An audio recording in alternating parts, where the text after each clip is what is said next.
Back to our coverage on the situation in Afghanistan and the frankly chilling warning from the U.S. Embassy Kabul that U.S. officials are telling Americans to stay away from the airport in the Afghan capital due to security threats.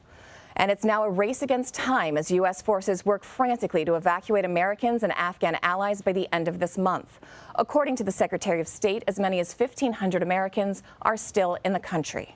Charlie D'Agata is in Doha, Qatar, where many evacuees have arrived, and more will probably today, and is here to join us. Charlie, good morning. Good morning to you, Christina. What do we know about the people who are at the evacuation center in Doha and the conditions there? Well, I can tell you it is crazy hot here. It's going to be 115 degrees, which is complicating things as soon as they arrive. And they've already accepted 40,000 people. Just think of those numbers in the past few days at Al Udeid airstrip, the U.S.-run airstrip here in Doha. Now, there is one silver lining. Doha is supposed to be sponsoring or hosting the next World Cup, so they have plenty of accommodations, and that's where they're putting a lot of these now refugees from Afghanistan. And the foreign minister has said recently they just didn't expect that many children, that many babies. There's a lot of pregnant women among them. So, you know, these desperate refugees, 40,000 of them, they'll be housed here for a while. It's filling up. They don't have that much room for this many people to try to figure out where they go next.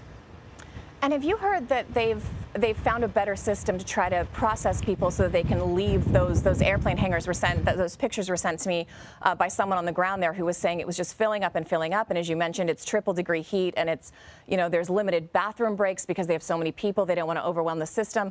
I was hearing the problem was processing. It was getting them cleared and secured so that the government in Qatar would feel comfortable enough sending them to those hotels or to those other locations. Are you hearing that that's picked up any?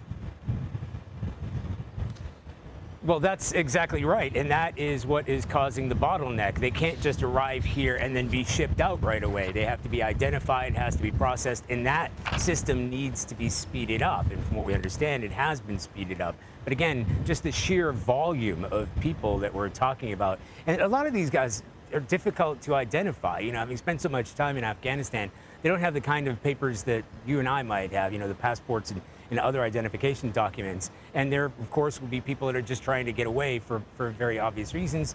There'll be some good guys and bad guys among them, and that's why you don't want to rush these things, but they're trying to speed up and expedite the system that's in place. Now, the U.S. is telling Americans and other people not to go to the airport in Kabul because of this potential terrorist attack. What is behind that, and what does that mean for evacuations and on a clock that's frankly running down fairly quickly?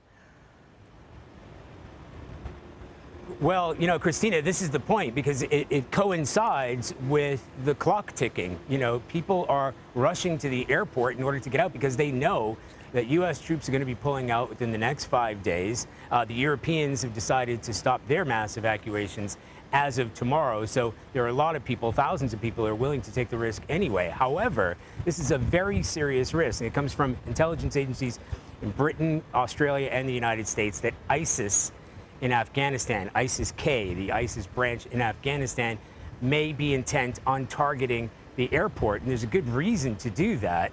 ISIS in the past has launched spectacular attacks against civilians in Afghanistan. They've been overshadowed by the Taliban, of course. It's a much smaller organization, but they do go after soft populated targets. So this is a perfect target for them. You've got the presence of U.S. and foreign forces there. You've got a huge crowd, of course, and it will also test the resolve and any security structure that the Taliban may have in place. ISIS will be determined to destabilize Afghanistan. They are enemies of the Taliban. And I'll tell you this, I have been on embeds before where the U.S. has been backing up Afghan forces to clear ISIS militants out of villages, and then they stop at a certain point. They said, why did they stop there? And they said, that's Taliban country. The Taliban can sort them out. So ISIS and the Taliban are absolutely rivals, and ISIS will be taking advantage of what's a security vacuum, not only in Kabul, but in other areas around the country. But Charlie, you've talked to these people, I've talked to these people, the risk they've already taken to get to Kabul, to get to the airport. Is there anything, any kind of terrorist warning you think the U.S. could give them that would keep them away from the airport at this point? They just don't have that kind of footprint. I mean, you know as well as I do that the number one priority for U.S. forces is force protection. Whenever you send a number of soldiers into an area, you have to make sure that they themselves are protected. So their footprint and their perimeter is going to be pretty marginalized. And they have been depending not only on the Taliban and cooperating with the Taliban, but on remaining Afghan forces. It's a strange mix of who is providing, if you can call it security in air quotes, around the airport. It's the perimeter and the place around the gates. Well, you've seen those terrible scenes where people have been stampeded and people have been killed trying to get to the airport. It's not in any semblance of being under control. So it is a very porous environment where, you know, an opportunist attack like an ISIS car bomb or a complex attack could be launched. And I think that's why, I mean, it seems pretty obvious that that would be a target, but they must have received, as they call it, clear intelligence that ISIS is intent on targeting them. Now, the U.S. forces can't really safeguard the Afghans, and I think that's, or Americans for that matter, and I think that's why they told them, stay home, do not go to the airport, and if you're at the airport, leave. Charlie D'Agata keeping track on this all from Doha. Thank you, Charlie, very much.